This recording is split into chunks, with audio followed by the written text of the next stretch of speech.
This man is Robinson. He works as a submarine captain for a company called Agora, which is a company engaged in finding and researching sunken ships at the bottom of the ocean. But on that day, Agora decides not to renew his contract on the grounds that they no longer need him. Robinson begs the company to keep him because he has been with the company for over a decade, but Agora has decided to fire him, and they will give him compensation money. Robinson's life is completely shattered after his wife chose to divorce and abandon him because he was too concerned with his job over his own family, and now he has to lose the job. In his current state, Robinson doesn't dare meet his son and ex-wife because he doesn't want to spoil their happiness with their new family.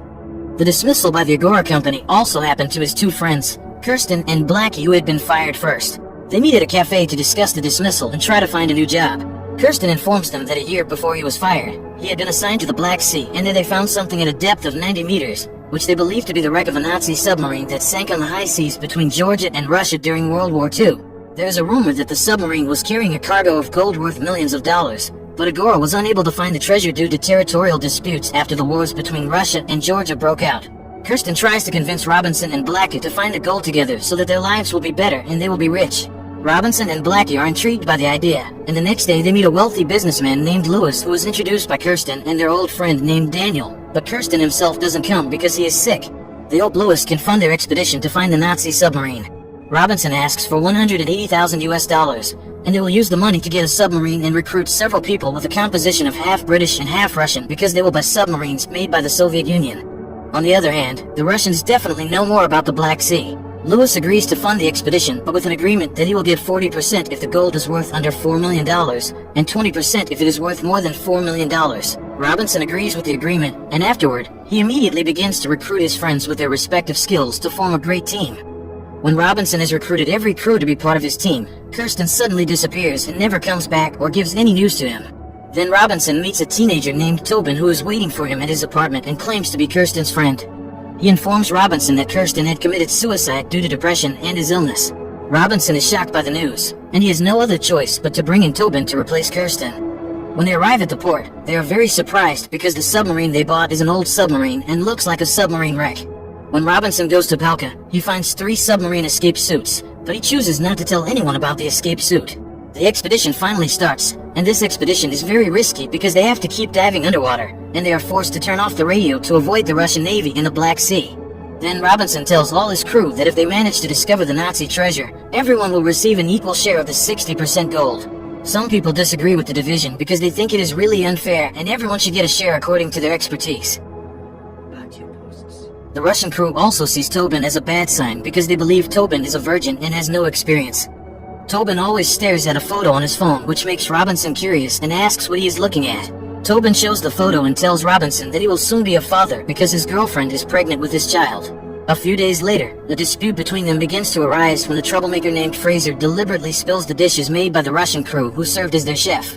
Blackie, who serves as a translator between them, informs Robinson about the dispute that the British don't agree with the division that he made and they want more. Shortly after, another fight breaks out between Giddens and the Russian chef. It turns out that the two of them have made a bet, and Giddens has used their radio without Robinson's permission to find out whose number came out as the winner of the bet. Robinson is furious and immediately destroys the radio, which is their only hope if the submarine sinks. Then Robinson makes it clear to all his crew that everyone will get an equal share, and he orders anyone who disagrees with the division he has made to get off the submarine immediately. Everyone is silent and finally returns to their respective posts. However, Fraser looks very upset and takes out his knife. Meanwhile, Tobin is assigned to help a Russian crew named Zaitsev fix a leak, but he forgets where to turn the handle and causes a new leak that hits Zaitsev in the face. Blackie scolds him for his carelessness and tells him to be careful.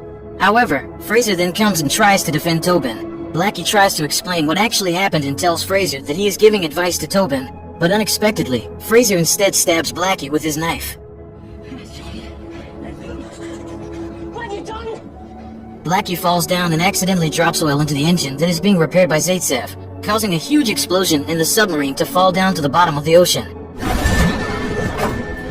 After 18 hours of unconsciousness, Robinson finally wakes up, and he is shocked to see that Blackie and Giddens have burned to death. The British crew tells him what has happened and that the Russians have taken over the part of the submarine where their food is stored. They are furious and want to kill Fraser after he killed Blackie and ruined their plans. Robinson tries to meet the Russian crew and persuades them to revive the submarine together because they only have 36 hours before they all die. Fortunately, a Russian crew member named Morozov can speak English fluently and became the translator to replace Blackie. However, Morozov doubts if they can run the submarine again because now they are short of crew and the submarine's steering axle is badly damaged. Robinson asks Morozov to persuade Baba and Zaitsev to make peace because they are experts on sonar and machines. Baba and Zaitsev finally agree to work with them again, but Zaitsev promises to kill Fraser when they get to the surface. They try to make a sound by banging iron rods, and after a while, Baba is finally able to find something not far from their submarine. However, he isn't sure if it is a Nazi submarine or just an underwater dune. Fraser, Tobin, and Peters decide to dive to ascertain if it's a submarine or something else. After diving 100 meters, they find a sand dune, and Fraser is pretty sure it isn't a submarine, but just a dune because the ground is moving. They are initially desperate and think their mission has failed, but when Tobin tries to dig into the sand, he finds something like the Nazi symbol. It turns out to be a Nazi submarine that has been buried by the sand. They immediately enter the submarine and find many skulls of Nazi soldiers inside. After going through every hatch on the submarine, Fraser finally discovers the gold they are looking for. All the gold has a total weight of 4 tons, and they take all the gold to the submarine using a winch. They initially don't find any problems, but the gold is too heavy, which causes some of the gold to start falling. Peters tries to hold it so that all the gold will not fall into the abyss.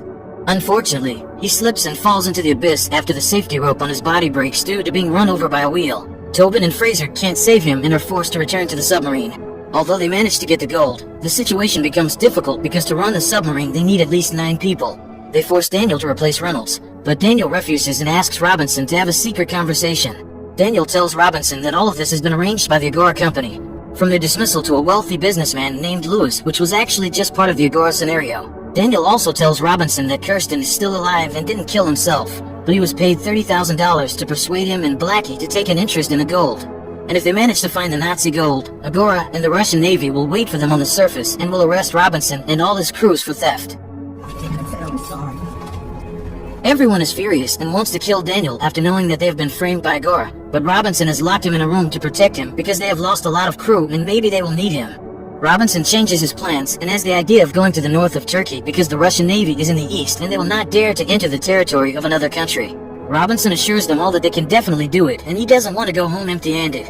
On the other hand, the gold they got turns out to be more than they previously thought, and now all the gold is theirs without having to share it with the Agora. They only have 14 hours before the submarine's battery is completely discharged. In the middle of the journey, they encounter a big problem because it turns out that they have entered shallow water that is risky to pass through, and they are already in front of a valley that is only 100 meters wide. Morozov tells Robinson to turn around, while Fraser wants them to all give up and rise to the surface immediately. Fraser gets into an argument with Robinson and says all the gold has made Robinson crazy. Robinson takes his gun and warns all the crew to return to their respective posts.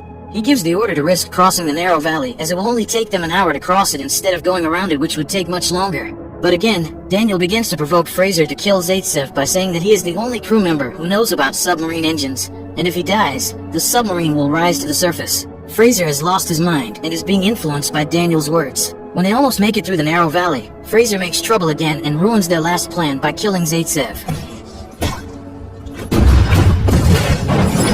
All the engines stop running instantly, and none of the crew can run the submarine's engines. Daniel tells Robinson that Zaitsev has died after his head hit something, but Robinson believes that Daniel and Fraser have killed him. He really wants to kill Daniel, but he has no other choice but to let him live because he has lost a lot of crew. One of the crew tries to repair the engine, but he fails to do so and instead causes a huge explosion that sends the submarine back to the bottom of the sea. The submarine has a severe leak because it is no longer able to withstand the high pressure on the seabed. Although they'd have fixed the leak, it doesn't work at all because water starts to enter the hull. When Reynolds and Baba try to escape from there, Daniel deliberately closes the hatch and lets them drown. However, Daniel has to accept his karma after his belt gets stuck in the hatch door and he cannot save himself. He begs Morozov to help him, but Morozov realizes that Daniel has killed all the crew, so he lets him drown to death. Morozov rushes to the last hatch with Robinson and Tobin, but he is surprised when he sees Robinson taking out the 3 escape suits that he has kept. Morozov is very disappointed because Robinson didn't tell them all that they had escape suits. However, Robinson tells him and Tobin to quickly put on the escape suits and escape from there, while he will come out using an emergency tube to get him out of the submarine. Morozov realizes that Robinson sacrifices himself for them both because he won't be able to get out without someone pulling the lever. When Tobin intends to bring a bar of gold into his escape suit, Robinson forbids it because the gold is too heavy and the escape suit will not be able to lift it to the surface. When the water starts to enter the last hatch, Robinson immediately puts Tobin and Morozov into torpedo tubes to get them out of there. Tobin finally manages to rise to the surface and is followed by Morozov moments later. They see a land not far away, and Tobin wants to wait for Robinson first. But Morozov tells him that Robinson had lied about the emergency tube because to get out of there, someone had to pull the lever of the torpedo tube. Shortly after, another escape suit appears on the surface, and it turns out that it is not Robinson, but gold that was inserted into it by Robinson, along with a photo of his son and ex-wife. Meanwhile, Robinson awaits his death while remembering all the good memories he had with the people he loved the most.